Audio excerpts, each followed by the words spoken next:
Lovely. Hello there, and welcome to episode 164 of the Paro Pod. Whoa. With your boys, me, Owen, and you, Me, Mark. me, Mark.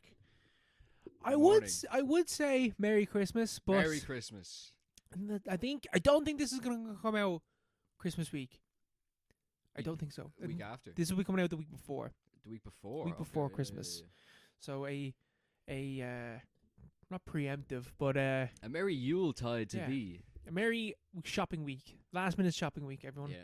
That's when I do my shopping. You already have your shopping done, I've been told. I locked in November, knowing that I had stuff to buy. Yeah, this pod is stacked full of presents. Yeah, man, we're Already wrapped.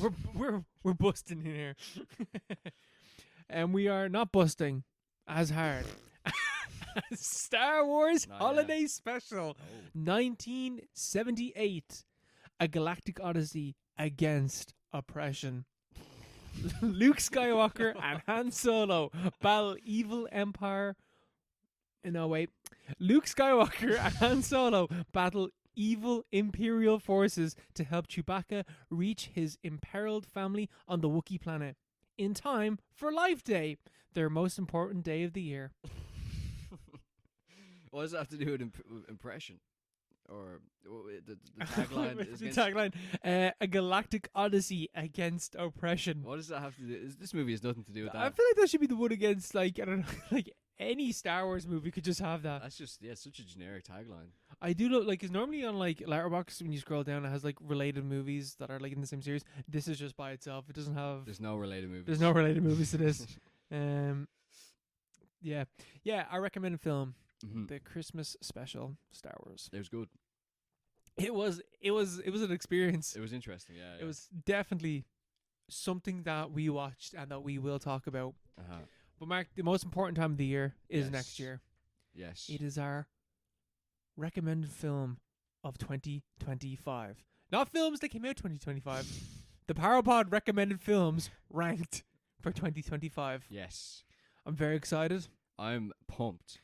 I was starting to make the list. I was like, I forgot that we talked about this movie. Yeah, I've forgotten all the... Except for like the last three. There's like a few of them. I'm like, I forgot that was a recommended film. And it will also include some Transformers movies because we went through that franchise this year. Yeah. But it doesn't include. That was this year. That was this year. That feels like ages ago. That was years ago. It doesn't include Transformers 1 or 2 because they were in last year's ranking. Were they? Yes, they were. How were they? Because we started it in 2024. Oh, And then Dark of the Moon was the first one that we talked about in 2025. Really fucking us up. We should have just They're just all going to be at the bottom. we should have just held off. I know what number, whatever the bottom number will be. Mm-hmm. I tell you now, I know which one it will be. But number one, I'm not too sure. I have a feeling, but I'm not too sure. I know what my number one is. Mm-hmm. It is not the Star Wars Christmas special. Spoiler. Yeah, I don't know mine, but I'll have to think about it. But that'll be next. That'll be, and what we're gonna do as well. We're gonna drink. We're The gonna first drink. time in like a year, we're gonna drink for the podcast. We've been on the. I'm going to be on the eggnog. Oh man, straight mulled wine. Mulled wine. It's been a while. But yeah, we've been Paropod sober for a year. Yeah, We're on the tea these days because we're getting old. we're getting old. And we're getting cozy because I tell you what, it is such a wonderful time of the year. Such a fantastic. I'm up there pressing a button on the fucking thing. There. Such a fantastic time of the year to watch movies. Mark, Fact. what movies have you been watching? Well, Owen, I was watching. I watched a little movie called Roofman. I've seen many a trailer for this, Mm-hmm. and I've been meaning to watch it, and I just haven't. So it's kind of like a modern day adaptation of the Santa Claus tale. It's Channing Tatum. Shading Tatum. Channing Tatum is Roofman, which is a guy in America who used to break into McDonald's via the roof. He'd break in and steal all their stuff, all their monies, all their money, and their Whoppers, and their burgers. And he did this a lot. But anyway, Channing Tatum's in it. What's her name? Kirsten Dunst from Spider-Man. She's in it. She's very good. Peter Dinklage is also in it. Mhm. Everyone's very, very good in this movie. But it's about this guy real life guy called Roofman.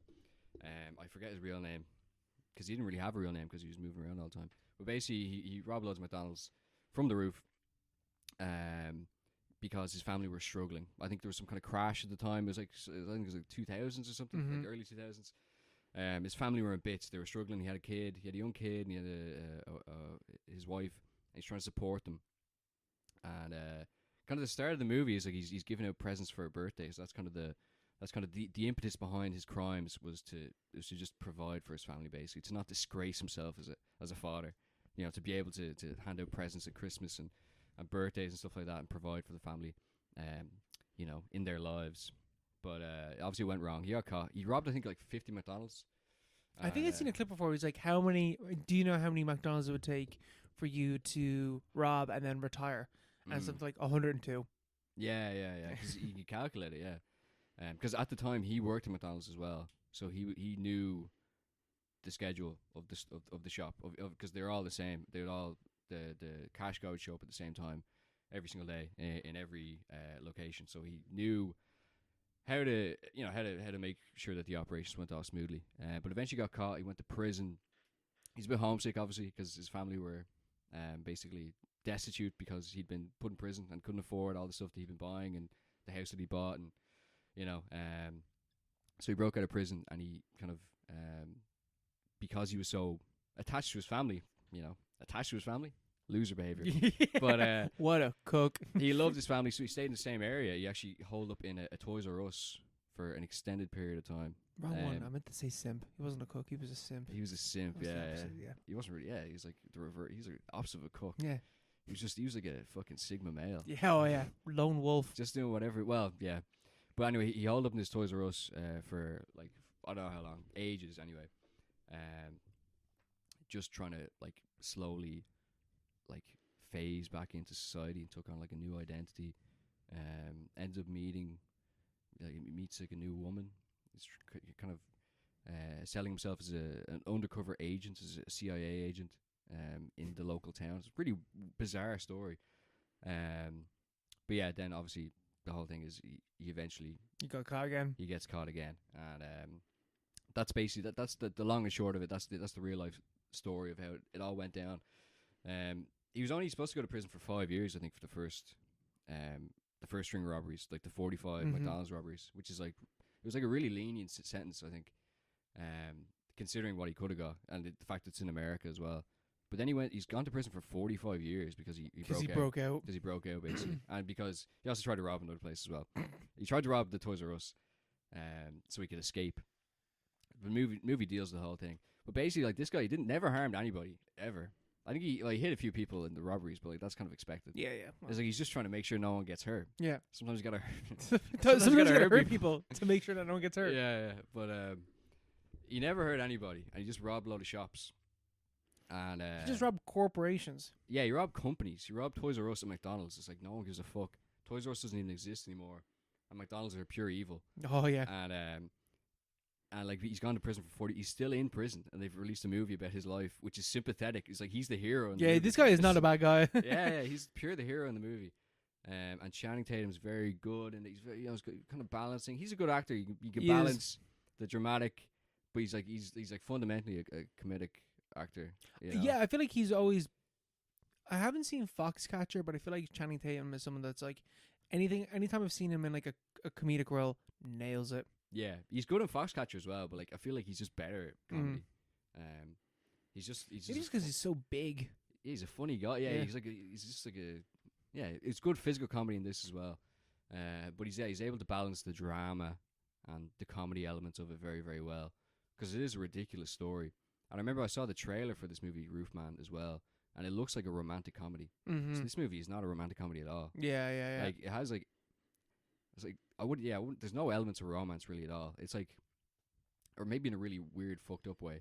And it is funny, but it's funny in kind of like a tragic way because it's a true story. Like it's more kind of I don't know. It's like a social drama nearly with it's so weird with with comic elements. Like but it's very good. I watched it there last week. I think it was on my stick. I was very good. Wasn't expecting it to be as good as it It was was. on the stick. It was on the old shtick, and I was not expecting it. I wouldn't have gone to see it in the cinema now. I'm glad I did see it. I didn't pay to see it, but I'd I- pay. I would I'd recommend you. I'd recommend you pay go see it. I would I recommend. think it's out of cinema now. So Well, I will pay for it on YouTube as reparations, because Mhm. I would have definitely hypothetically gone to see it, paying as well if I'd known how good it was. If only there was a way. If only there was a way to know that a movie was good before seeing it. if only there's a way to go back in time and pay for a movie. Yeah, I know.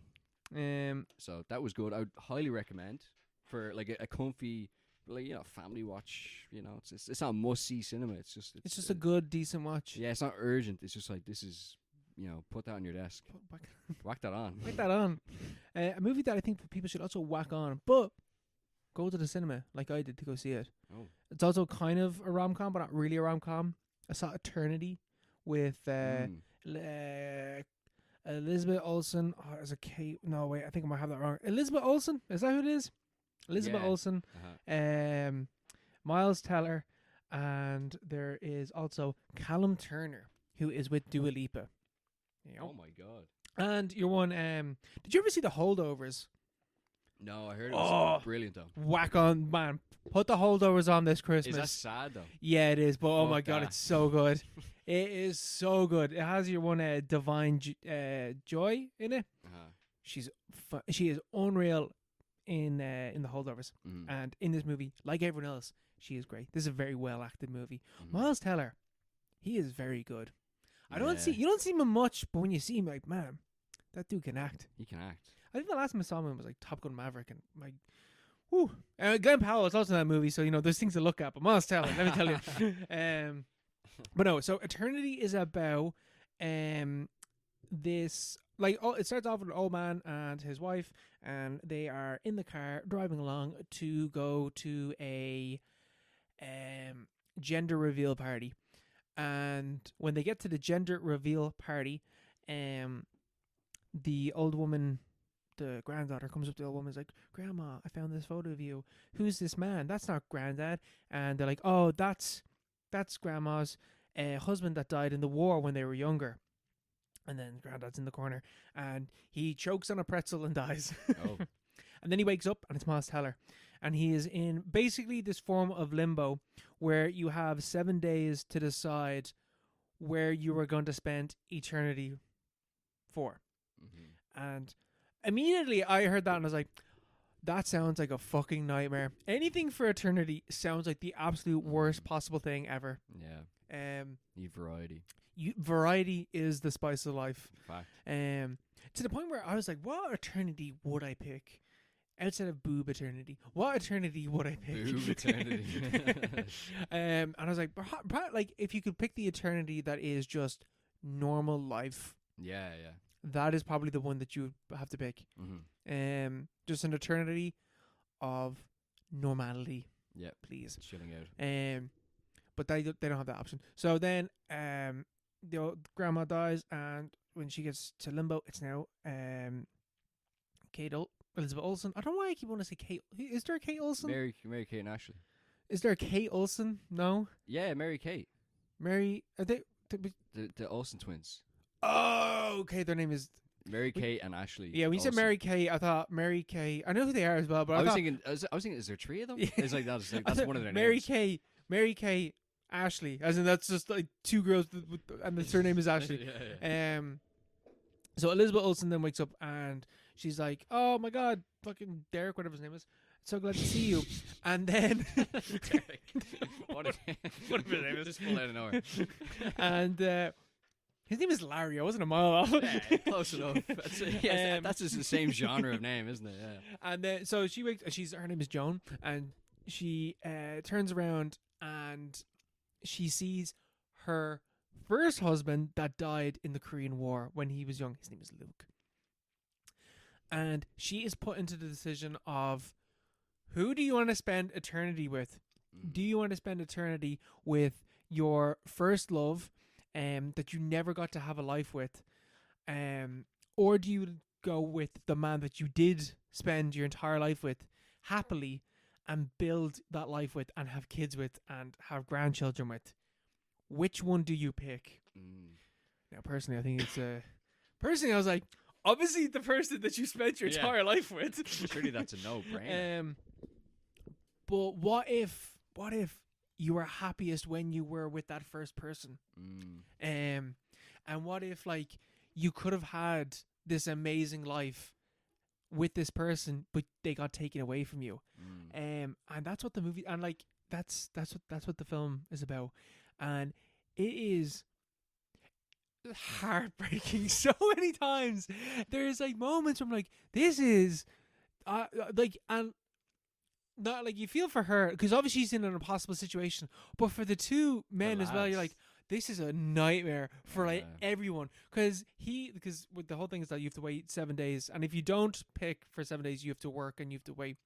This fella has waited in limbo, working as a bartender in like this, like, it's like the way that limbo looks in this is kind of like a convention center, where like all the, like a business convention center where all the other people are like trying to sell you on their eternity. So it's like, hey, come to, Greek island, eternity, have this. Oh, you can, all these different things. So he's worked in the space for 67 years, and he's waited so long for her. So, but like, who did she pick? And how did these both men feel about it? And it's really, really good. This is a great movie, I would say. I think this is a sleeper hit of the year.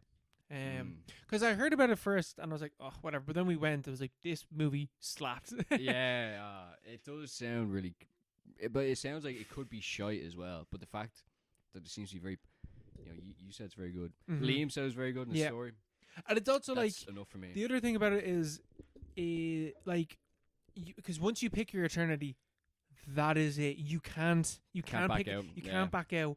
And if you do try to escape or anything like that, the limbo police will put you into an eternity of nothing. That's not good. Yeah. Who ended up getting stuck with the limbo police job? Oh man, some poor Hitler, Adolf Hitler, some bad people that enjoy making people suffer. Like there's a joke in it where, like, I can't remember what it was, but the guys, that's what it is. He gets tackled to the ground. He's like, no, please, I can't look at another painting. And then he gets pulled out. It's like, you're off to do nothing. He just screams, don't pick museum eternity. It sucks. But is it funny? Yeah, it is funny. Yeah, it is funny. That's good. Like, not as I told you this before the podcast, but not as funny as when Luke had said, I waited 67 years for you, Joan. Some kid behind me just went 6'7" really loudly, and nothing in the film was as funny as that. Yeah, but it is a very funny movie. That's good though. And there's some emotional gut punches. Like, I don't cry much in movies, but a few tears are flowing. Not close. Yeah, okay. But I was like, oh. I was about to lose all respect for you, so. Oh, that hurts. Oh, that hurts. Yeah. Now this movie sounds like the kind of one that I'm gonna be bawling, crying by the end. You probably will be. I'll be in floods because it's. I'll be there.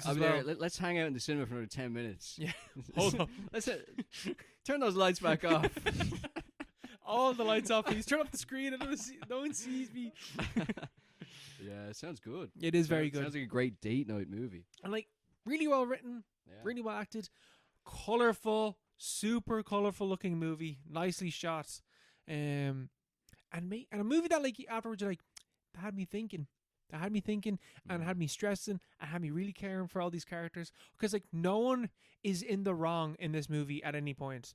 And they also quickly established like the like threesome of these. That's not gonna happen. No, that won't work. A threesome, like as if they all went to the same eternity together. That's insane. No, hey, that's not gonna work. Well, why would anyone accept something like that? No. Yeah, but no, that sounds really good. Yeah, and there's also like some really fucked up jokes about like, it's like, why is there so many kids in limbo? It's like, because a lot of kids die, but also a lot of people are like at their happiest when they're children. Yeah. Which is also like it's a really grim reflection on. That's fucked up. Yeah. How's a baby supposed to make an informed choice about eternity? Yeah. That's awful. That's tragic. That's so sad. Yeah. It's called. Pick your choice, baby. Hurry up! You only got 1 day. You don't even know what a day is, but you got 1 day left. That sounds great, and pretty most important thing: Irish people involved. Irish directed. Irish directed, Irish written, Yeah. Irish cinematography. It has an Irish feel to it as well. It does We're like- kind of sound like an Irish Yeah, old it's like- tale, like. Only an Irish person could come up with this type of fucking nightmare. Only someone Irish could have this sensibility of like, and there's jokes about Catholicism and stuff like that as well. Like just all religions, but there's some Catholicism in there that you can feel. I think someone's like, oh, so there's no God, and he's like, no, Obviously not. It's like, oh, if you want God, we do have an eternity for that. Yeah. Okay. So yeah. it's It's a a la carte. Yeah. Very good. I have to go see this at the cinema because there's nothing out the minute that I'm really pressed about. no, there's nothing outside of 5 Nights at Freddy's 2. You know, nothing's really. Yeah. Is that out now? Is it? Yeah, it is. Yeah. It's already out. Yeah, okay. I think I need to. Are you gonna go see it? Yeah, You saw the first one. I saw the first one. Yeah. And it's shite. Yeah. Well, apparently the second one's also bad, but people love it. Apparently anyway. the second one is even worse. but they also love it though. Like, it's like Because from what I understand, cinematic event. Of it's like the second one is like nearly incoherent because it is just references on top of references, to the point where like the plot is like just makes no sense because the plot is only there to serve showing you more references. Yeah. And that sounds like the worst thing ever, and I have to see that. Are you gonna go see it? Yeah. I probably won't go to see it. No. I'll watch it, but I You'll won't watch go to see it. Oh, okay. Yeah. No, but I'll see Eternity. I'll go to see that. Yeah, That's my next definitely on the list. definitely recommend it. Yeah. Definitely recommend it. Very good. Tell you, like, are you a fan of Stranger Things? Have you been Stranger Things. watching- You know, I've never watched it. Have you not? Never watched it. Never seen it. Interesting. I seen like a few episodes maybe when it came out, but like Mhm. it'd be in the background back in, what was it, 2016, 2017 when it first came out? I think it's even earlier than that. I think Yeah. it's well, maybe it's like 2015, Yeah. maybe 14, but I think it's like 15. I remember liking the concept, but I never got into it. It's because Stranger Things season 5 has come out, and I didn't watch any of season 4 because I saw that every episode was an hour and a half, and I was like, "Fuck that! I'm not watching that." Yeah. I actually refuse. I'm taking a personal stand against this. I'm boycotting this. Yeah, before was the thing. Yeah, and then season 5 came out. I was like, "Can we watch?" I was like, oh, "Yeah, fine, whatever." So I watched it, and Stranger Things is season 5 is very strange. Like they've only released 5 episodes, and outside of not having seen the previous season, it hasn't changed. It has like 2015 sensibilities in terms of like how it's produced and written, how it's written in particular. I need to preface that I enjoyed season 5 of what I watched. I really like all the characters. I like the scenarios. I think it's a good fun watch. Yeah. It dialogue wise is one of the worst things I have ever heard in my life. Like just cringe inducing dialogue. Is it like Marvel kind of like snappy kind of like, smarmy?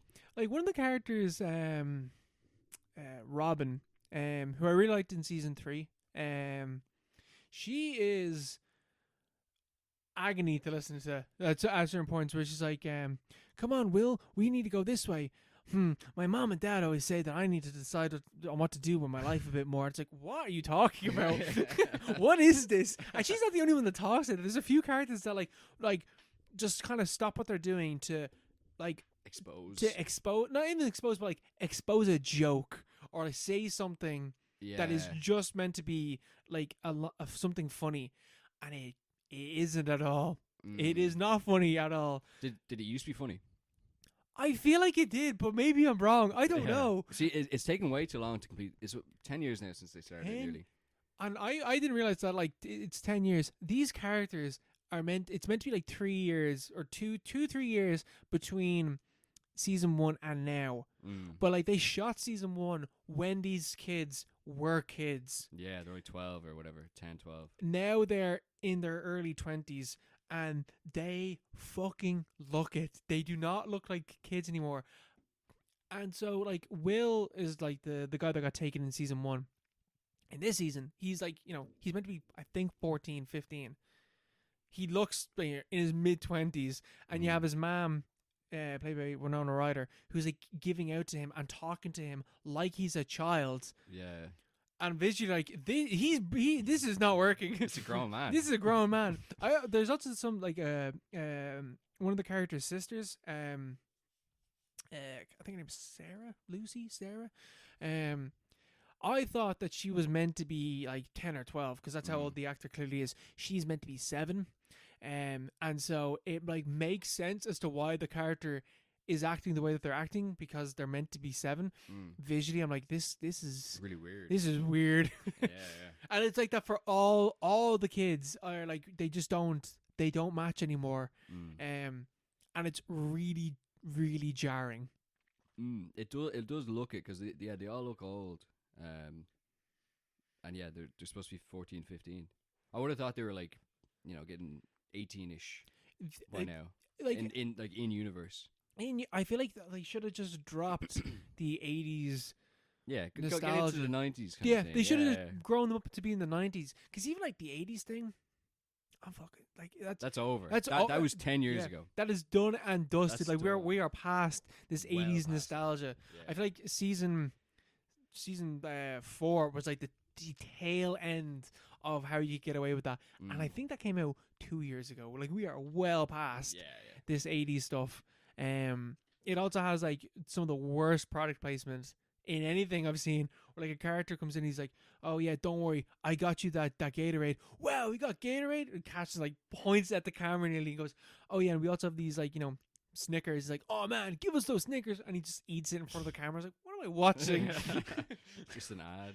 It is just an ad in a TV show. But again, like Stranger Things, just these things are very, very noticeable. Yeah, it does sound very jarring, and yeah, I don't know. For some reason, I never got into it, so I'm not sure. But the whole it felt like it was very aesthetic driven. Yes, which maybe why they cling on to it so much. Yeah, because I kind of want to go back and rewatch it. Because I like the idea as well. Like that movie Super 8. Yeah, I feel like that was Stranger Things before it was a thing. I know it's like that's early as well. Yeah, like that Spielbergian Goonies kind of oh, these little kids doing these things that they shouldn't be doing. Season 2 even has Sean 80s. Astin in it. Who? Sean Astin is in season 2. Oh yeah. He's like the main kid from Goonies. Yeah. But like, yeah, it just maybe they're just very attached to that.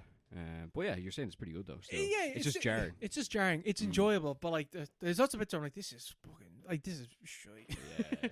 Like there's one bit where like there's like the little girl character is like she's very clearly being like talked to by Vecna, who's like the bad character. Like it's instantly obvious that that's who she's talking to. But no one else can see him except for the little girl, but they all know who Vecna is, and so she gets taken by Vecna basically, and they're like oh, she called him Mr. Tumble or whatever. Mr. Watson is what they call him, like Mr. Watson, who she's talking to. And then they're like, oh, then the mom gets attacked. Like, Mom, did Lucy ever tell you about Mr. Watson? She's like, yeah. And she's like, what's his name? And then she puts down Andrew, who's the actual real life name of Vecna or whatever.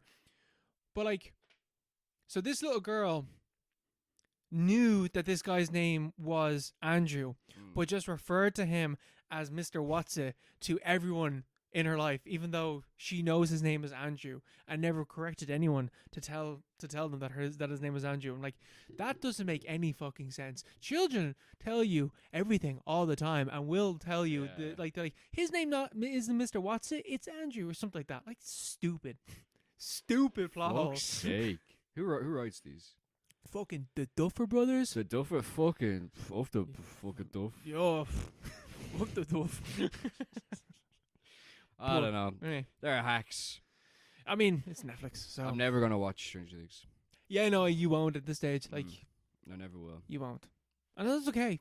That is completely okay. Yeah, it's especially because that's season 4. Like, what are we doing? What's going on there? Yeah, I was angry on your behalf. An hour and a half minimum. The last episode is 2.5 hours. I could watch a movie like every single time I went to watch fucking Stranger Things, and then That's people getting high on their own farts. yeah. That's a sign of decline. Yeah. I was also like, when I'm just like, oh, can we watch them? I was like, how long are the episodes? Yeah. Because if it's the same thing, I'm not doing that. I'm sorry, I'm not doing that. You're a man who values his time. Yeah. Like many of I do us. fuck all with my time, and I value it. Exactly. Yeah. But yeah, unlike you, I watch pointless movies sometimes. I don't know. I watched The Long Walk. The Long Walk. Anyone heard of this movie? It's Anyone in the audience? anybody in the audience? Anybody here? Anybody here? We'll do a live show soon. Yeah, The Long Walk. It's out in cinemas, or maybe it's gone from cinemas now. It slowly walked out of cinemas after no one showed up. Actually got good reviews. 85% positive on Rotten Tomatoes. I saw a lot of people. I didn't see. I heard people say it was good. But this is based on a book by Stephen King. I think it was the first book he ever wrote, or something like that. But maybe not the first he ever published. But it's basically it's set in like a dystopian future United States where it's run by like a fascist military junta, which is like led by like Mark Hamill. I think he sounds like him anyway. It kind of looks like him. But I think Mark Hamill is in this movie. Yeah. I think it's him, and which is funny. Hmm. But it's kind of like a Hunger Games situation where to entertain the population and to keep them down and afraid. They hold this thing every year where it's the Long Walk, where they could script a lot of random young men, and you can volunteer or you're like drawn out of a hat. Or no, you volunteer to put your name down, but then all the names are drawn out of a hat. Why would you do that? Because there's massive prizes at the end, and like it's the implication is this world is so fucking depressing and shit that you're just like, I might as well have a crack at this. It doesn't really make any sense, but like that's it's like the premise for a lot of Stephen King stuff.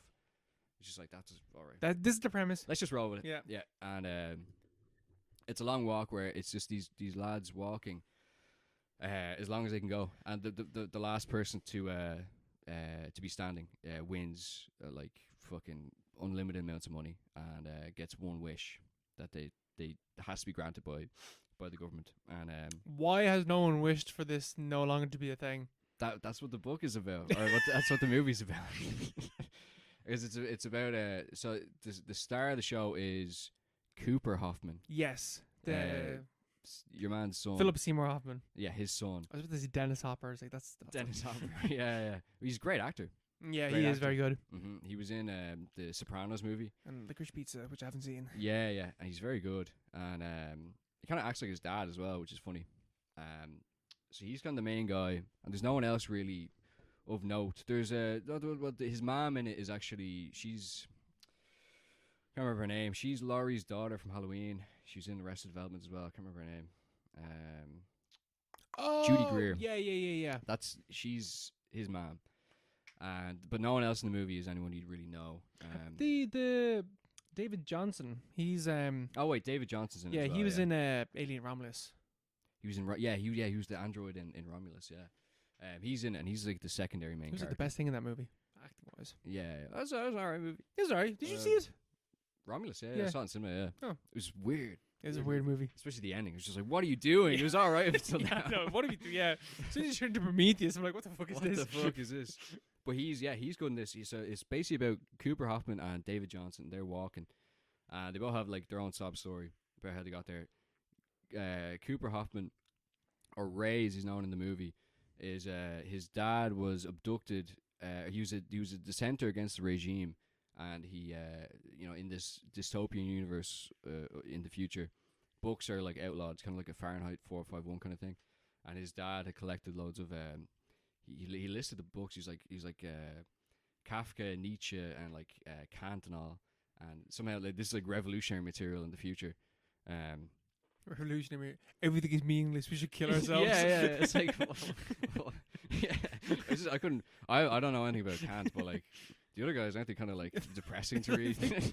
Man, life is suffering and it should just end. Yeah. At least we got some Camus. You're like, it's all pointless. So you should keep going because of that. Yeah. But like, yeah. So he collected all these books and he'd pass them on to his son to read. By cover of night, just to keep the flame alive through the generations in the midst of this totalitarian government. But the government somehow found out and abducted him from his home in the middle of the night and executed him in front of his son because he refused to recant his his beliefs. Refused to, yeah. And so Cooper Hoffman's not happy with the government at all, and he volunteered to do this because he wants to win the long walk, and then for his final wish, he's going to ask for a gun and then shoot the general in the head because the general is there to grant the wish. And so he explains this to everybody as well, while the general is there behind him. So what are you doing? It's only like an hour into the thing. And but the thing, it's just like, this movie is shy. Like, it's rubbish. It's rubbish. This movie is dog. It's so boring. It's really, really boring. And it's not, I don't think it's scary at all.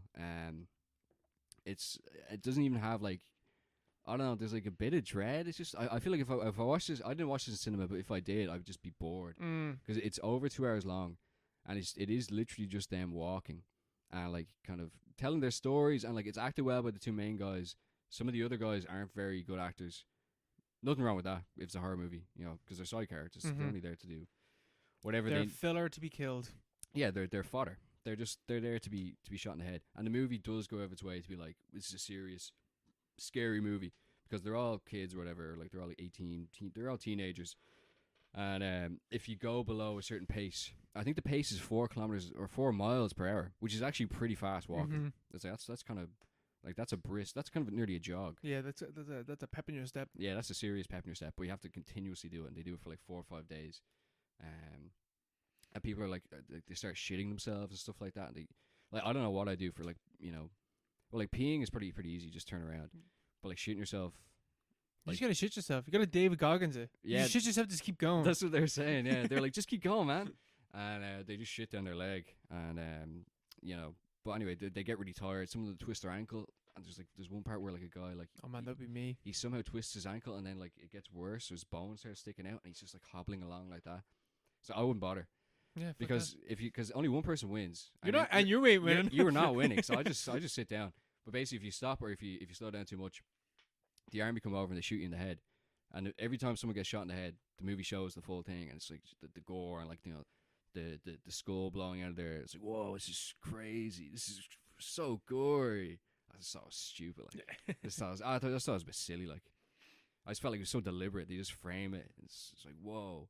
Especially because the first one is like the youngest kid. Yeah, I think I've seen. Gets taken out. The main clip. He gets tripped over. Yeah. And they show the foot. It's like, whoa, and it's like silence. You after. killed him. Like, isn't talking to the guy that tripped him and all. Yeah. Because they're only just getting used to the idea. But yeah, the film is like, it's just not very good. What is the overall point? Because I've heard that there's like, oh man, the ending's crazy. It's got all this deep message or whatever. I didn't get. I was thinking the same same thing, because I was like, this movie is shite, and then it gets to the end. And it's just Cooper Hoffman and David Johnson walking around. It's just them two left, because the other guy has like basically given up, and he's like, and he turns out he's a good guy, but he's like, I'm out, and he takes he bites the bullet.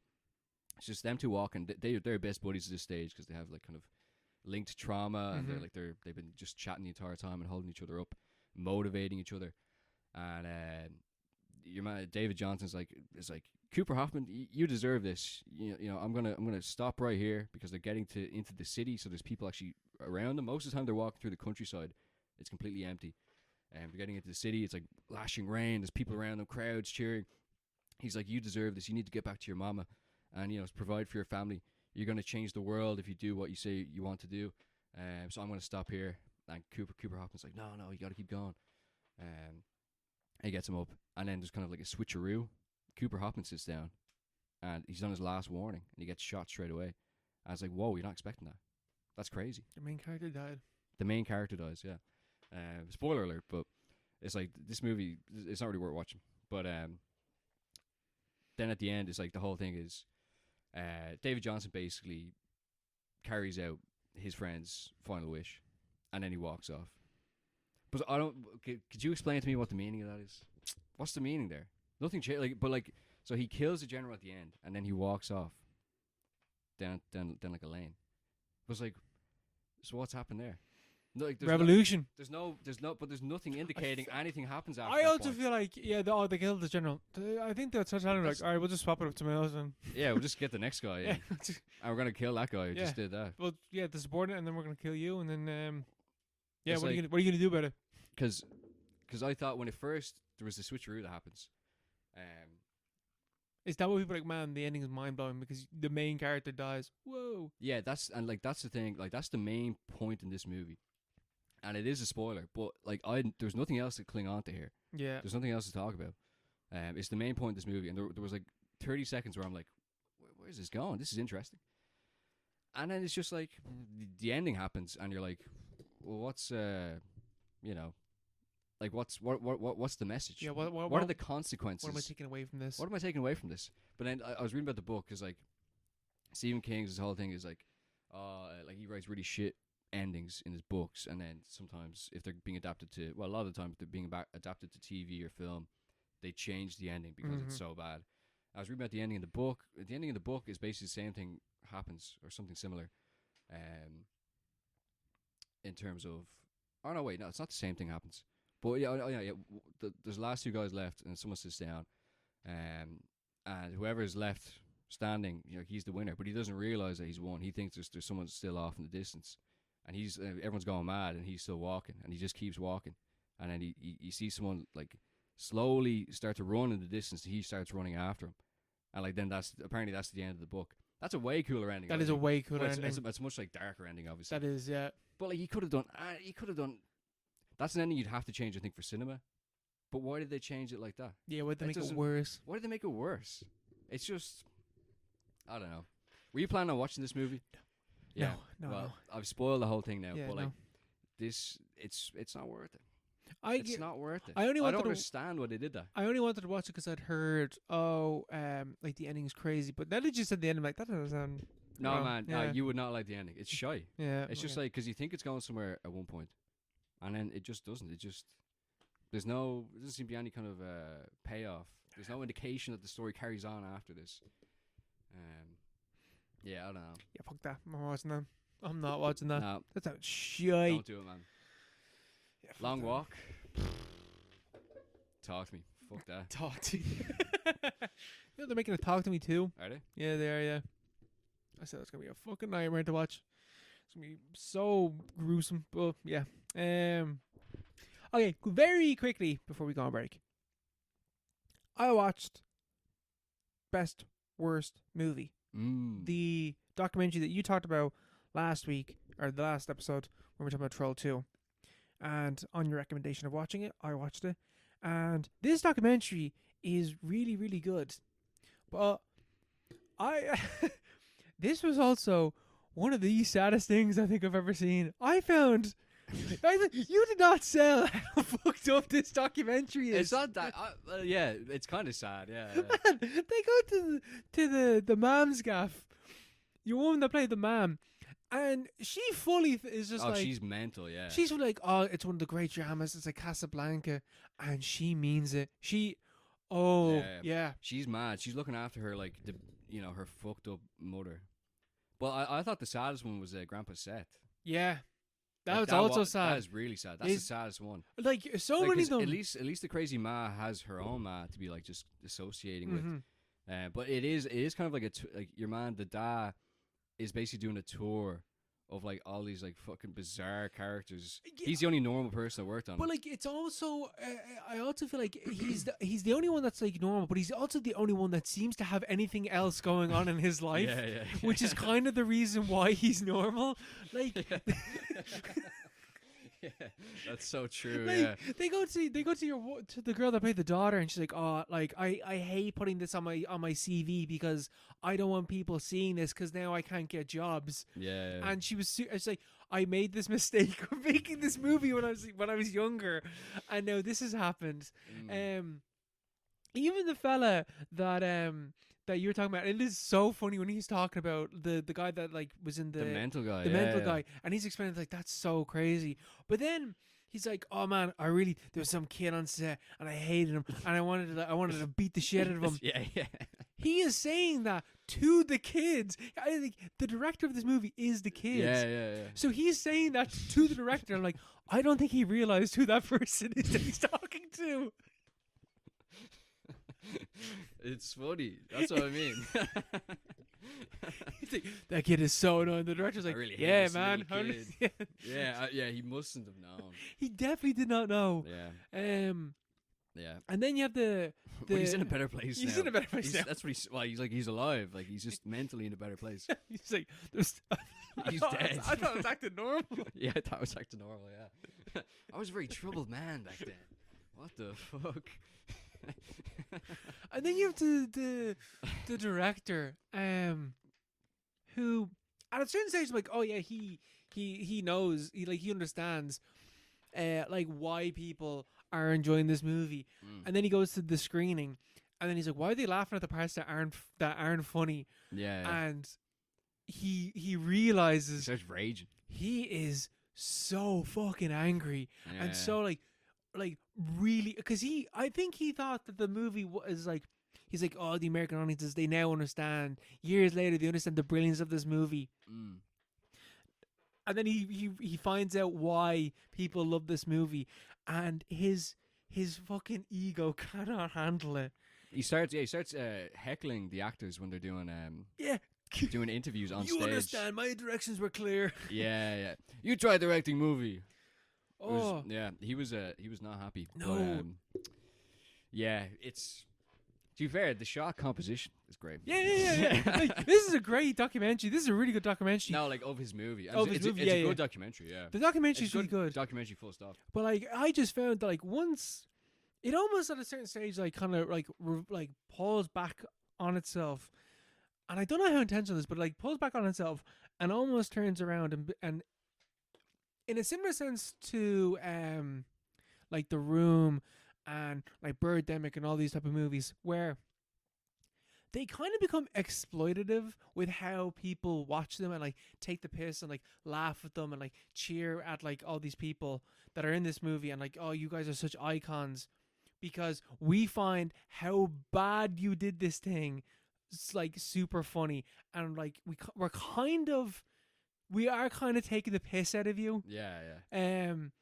And like these people like don't fully understand that. Like the main guy obviously knows it and gets and understands it, but at a certain stage he literally says like, I'm sick of saying the line. Yeah. I'm sick of saying you can't piss on hospitality. I'm sick of saying that.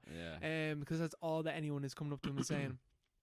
So like it kind of wraps around itself and becomes about how exploitative audiences are of bad movies. Which made me reflect on myself and how I enjoyed Troll 2. That's true, yeah. It's true. But also, Troll 2 is objectively the worst movie ever made, and I will not feel bad for enjoying it. I won't go to cons or anything like that. But I think it's a great, I wouldn't go to a con for this movie. And it was a kind of a slightly depressing one where they're like at the con and they have all this merch that's been printed up. And no one shows up to their thing. And it's like, just wasted a lot of time and money going here. Yeah. It's like, oh, it's a bit grim. Because it's kind of like just more a joke. It's a joke movie, and that's all it is, really. But like that's a different kind of thing. I think it's a funny movie in terms of the cast of characters is just insane. Yeah. Like some of them literally are. Some of them are literally not well. And some of them, it's some of it's just depressing. Grandpa Seth, that was I found that very depressing. Poor guy. But like he was alright. He was doing well at the end. Apparently, he had a little Facebook page. I checked up on him. He died like 2 years ago, but he had fans. He had like 2,000 fans that would like check up on him, like all his posts. So like I think there's something out of that. Like these, rather than Grandpa Seth fading off into he's just like a complete obscurity. Yeah, local theater actor. That there's thousands of them everywhere. They just like fade off and pretty end up the same way. Alone in his house. He had some fans. He had an online community. Even the mental guy, like he got some kind of satisfaction out of going up in front of the fans at the theater, stuff like that. I thought that was nice. But yeah, I think it's the people themselves being very strange. I think it's just completely separate to the movie, which is maybe wouldn't be as strange if it didn't have those people in it. Yeah, because like the mom is just like there's something off about her. And she's a professional actor as well. Yeah, and but like if she's replaced by someone in that movie, like, you know, fucking Gwyneth Paltrow or whatever, it's like that's not the same movie. no. It's not the same movie at all. But the bit where like the mom, where like she shows her mom or stuff like that, and they rock up to the house and it says like trespassers will be shot and stuff like that. And then she gets them into the house and she literally has like loads of things that have cats on them. Yeah. And she's like, oh yeah, like I don't have any. It's just me and my mom here. And like, oh no. And her mom clearly wants them to leave immediately. Or her mom clearly wants them to. Like, yeah, the old she's like, lady you were too loud. Stop. Yeah. And and even like the dad in it, like when he's at the horror convention, you can tell at a certain point he's had enough. He's like, these people don't brush their teeth. I can tell them at the plaque around here. Yeah, like, yeah. Oh, you're pissed. Like you're not enjoying yourself anymore. Yeah, you start having a go at all the con goers. Yeah, it's kind of funny.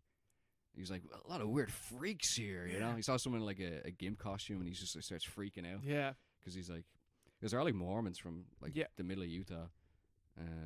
So, but yeah, it's just funny. yeah. It's a very It interesting was documentary. kind of a sad documentary in some ways. Yeah, I thought but it was also nice. funny, but also like sad. I thought it was like a Gummo kind of funny, you know. Yeah. But also the beauty of Gummo. Yeah, the beauty of life. But yeah, just an interesting watch. I'm gonna whack that on the rankings as well. Mm-hmm. Just as a nice little supplementary piece to go with it. Go on the other projector. Oh yeah. Both ends. But yeah, do you want to go for a break? Yes. And now for our recommended film of the episode, the Star Wars Holiday Special, A Galactic Odyssey Against Oppression. That's not. I think that's just the Letterboxd tagline. That's not what the film is about. that they just add sometimes to movies, because like, I wonder what is the actual original Star Wars one? Probably in a galaxy far, far away. Let's just have a look here.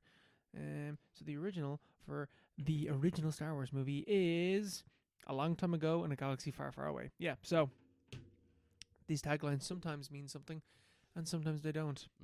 Actually, Homie, one last one. I want to see what Troll 2's one is. Troll 2. Eat them before they eat you. Something like that.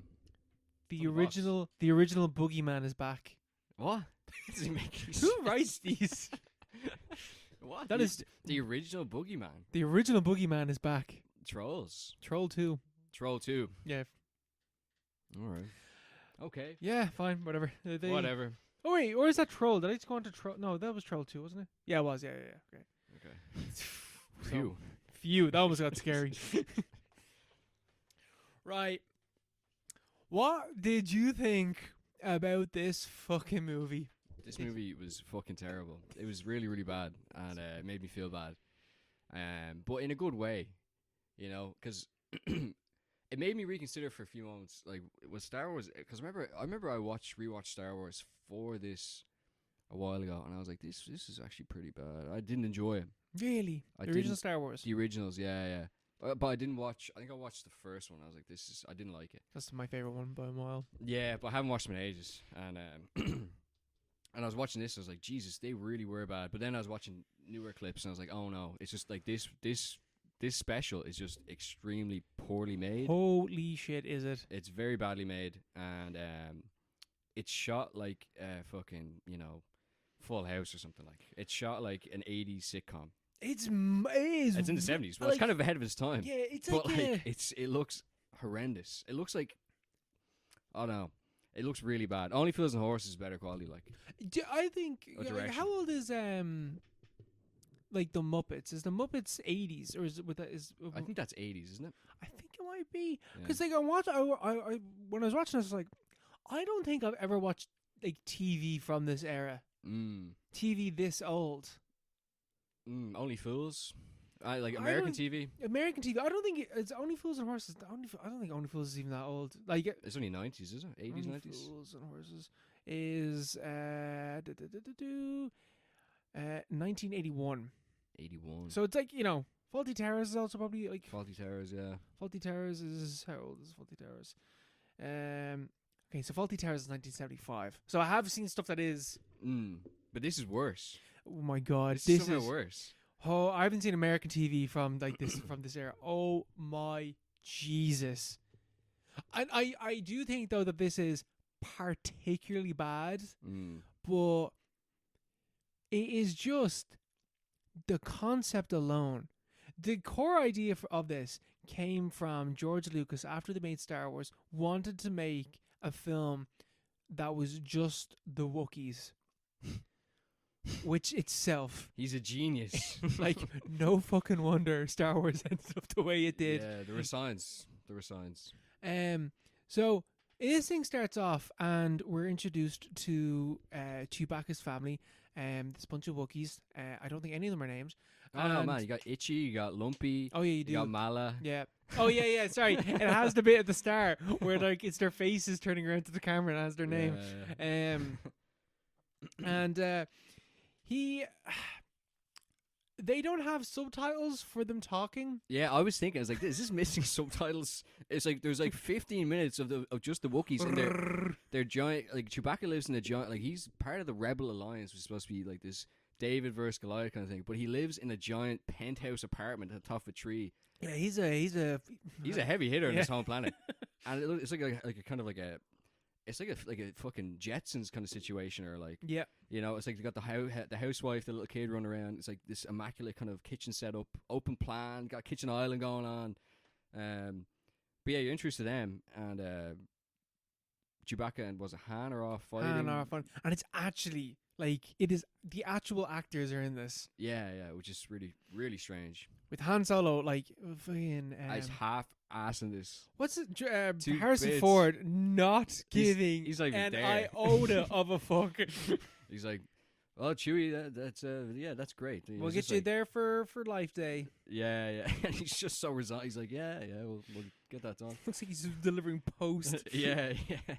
They're not trying. Well, Mark Hamill, he gave it a go, I think. Oh and, my god, him staring into the camera yeah, with like some of the most like, that's come awkward. on, man, like, give us a smile. That's awkward. And he's just dead eyes staring into the camera, and then Mala just like with the weirdest, most uncomfortable smile. Yeah, the thing is, yeah. So it follows the Chewbaccas, or no, so the Wookiees. The Wookiees, please. Chewbacca's family. No, sorry, they're not the Wookiees because Wookiee is the species.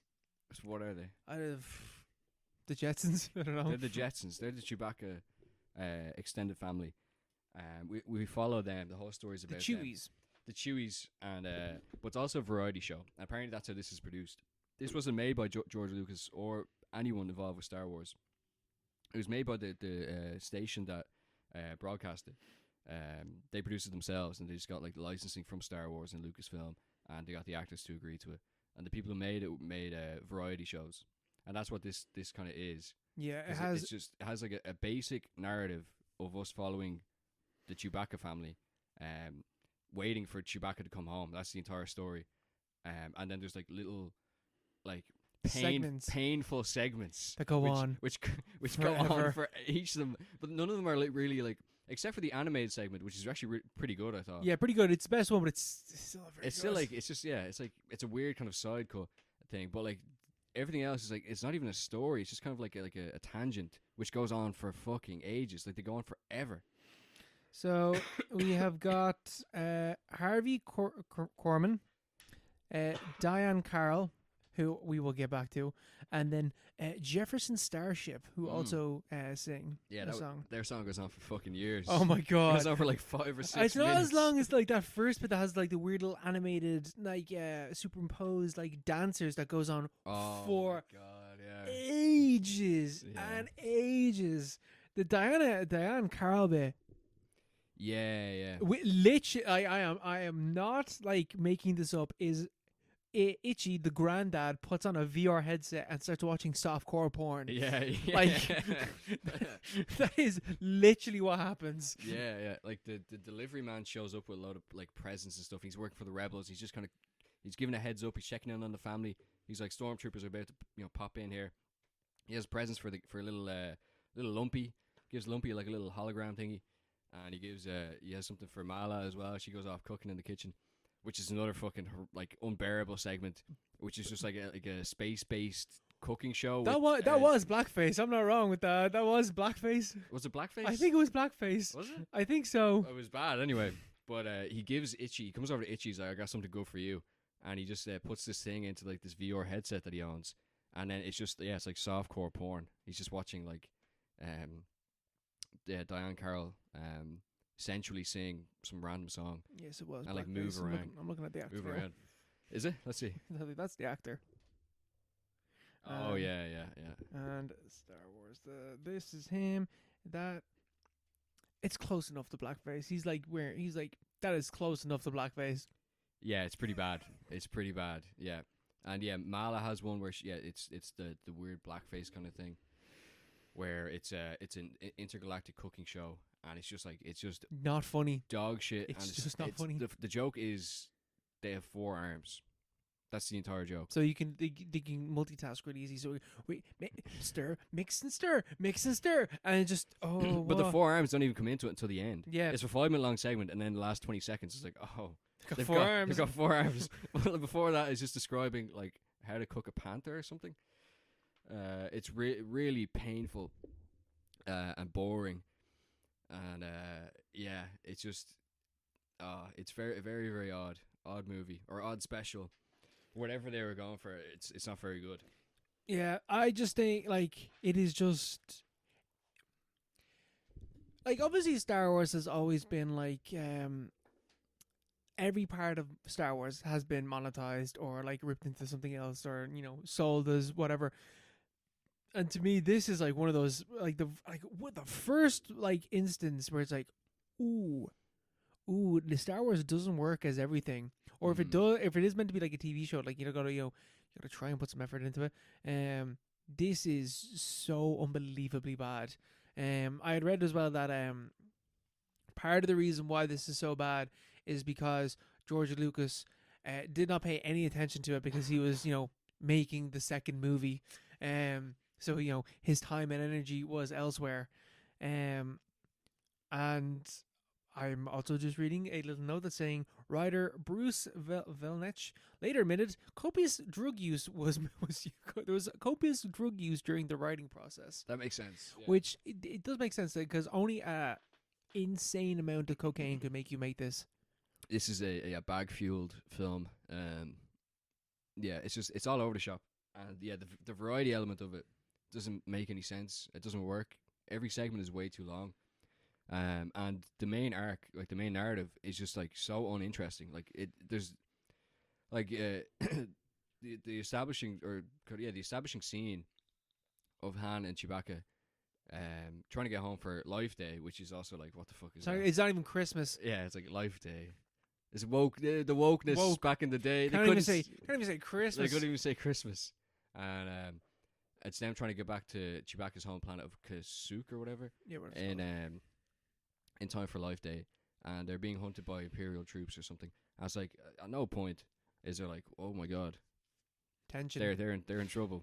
It's just like it's basically just like a domestic drama of, the Chewbacca family being harassed like quite softly by stormtroopers, which only happens about halfway into the film, like 45 minutes in. Yeah.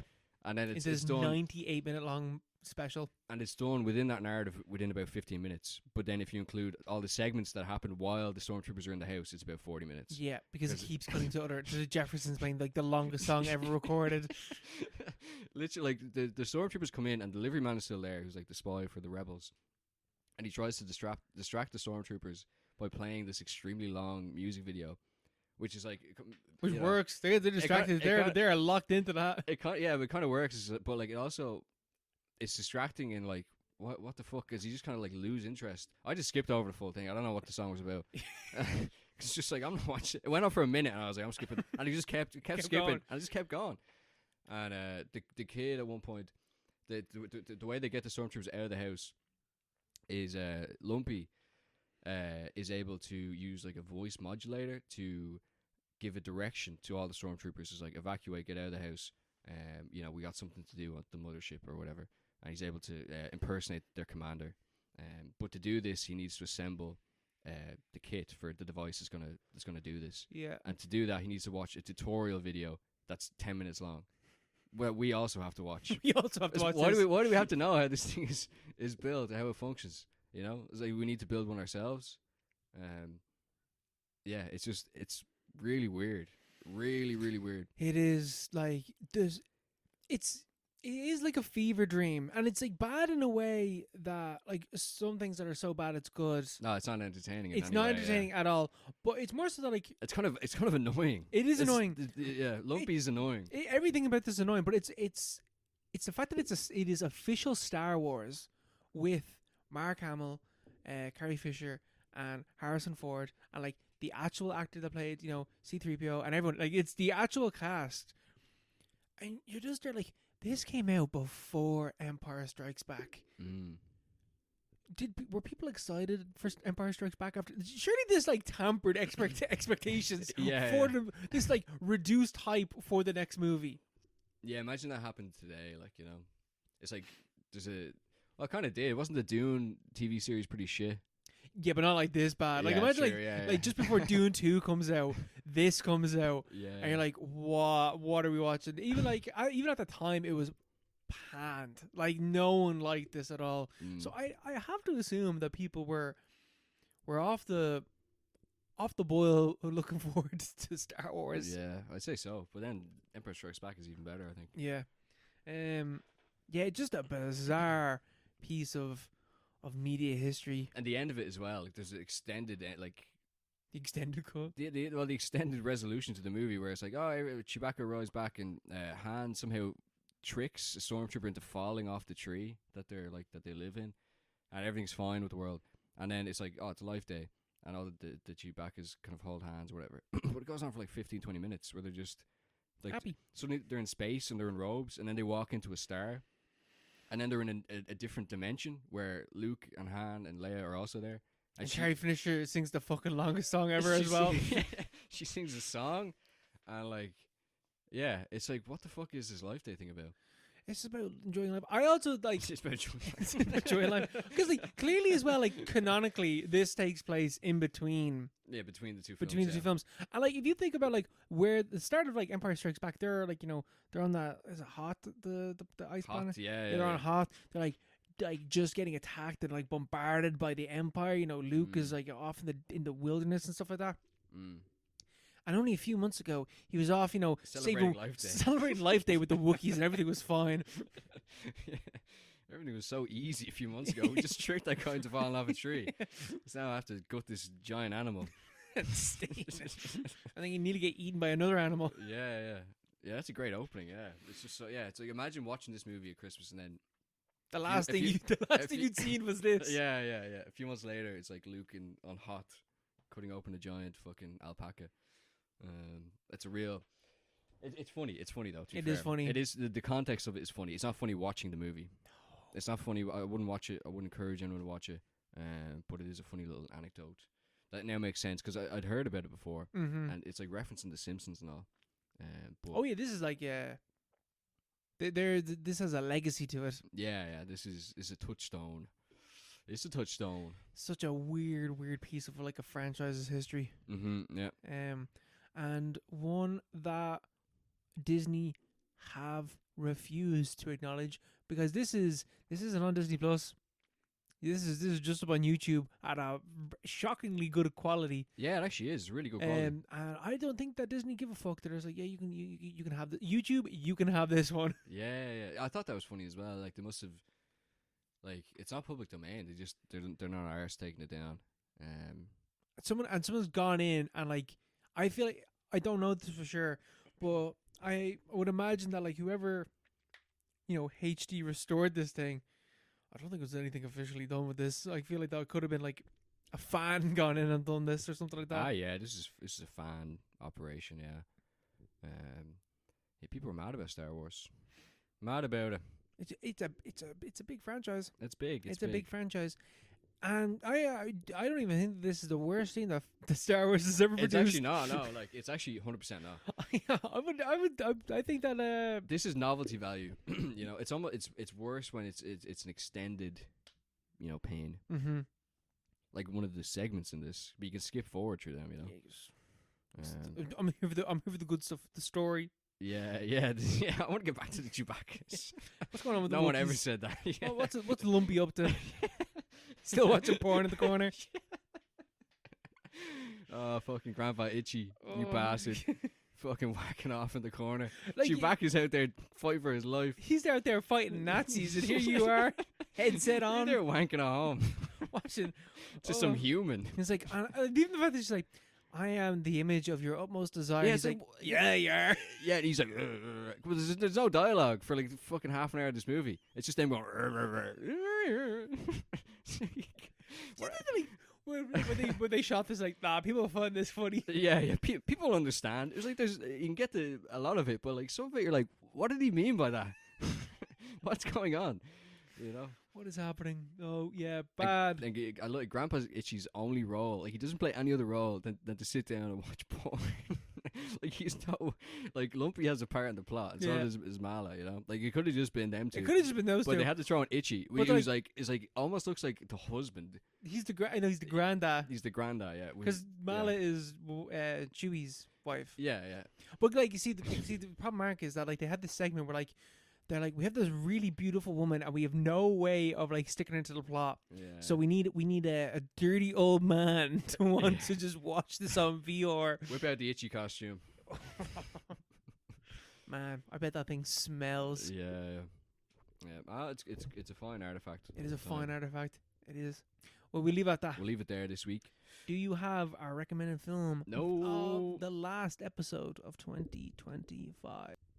Yes, I do. The recommended movie for next week is 12 Monkeys. Party, I don't know if you're out there. I don't know if you're still listening. This one's for you. This one's for you, brother. This one's for you. You requested this 5 years ago. You requested this 5 years ago. We never got around to it. We will eventually get to everyone's recommendations. There's a few we still haven't gotten to. And we will get some in season 6 and 7, probably. We're Stranger Things. This, but this is 12 Monkeys is a film directed by Terry Gilliam from 1995. It has Bruce Willis, Brad Pitt in it. It's about time travel, man. I've actually seen the original French movie. I've seen La Jetée. Have you seen La Jetée? We actually have seen it. Yes, we have. We actually did see that. Yeah, we did, yeah. So we actually have seen 12 Monkeys, just not. We actually seen the original version, not the American version. Yeah, not this bastardized American. Yeah, not this capitalist bullshit. Watch mid-century French short film thing with no actual like movement in it. It's all still images. It's all still, man. Oh man, you don't get it. Makes you think about what does time mean. You don't get it, man. But anyway, we're gonna watch that anyway. We'll leave it there. We hope you all have a very jolly Christmas. Ho ho ho ho. And a happy New Year. Merry Christmas, everybody. Merry Christmas, everyone. Good night. God bless. Bye bye.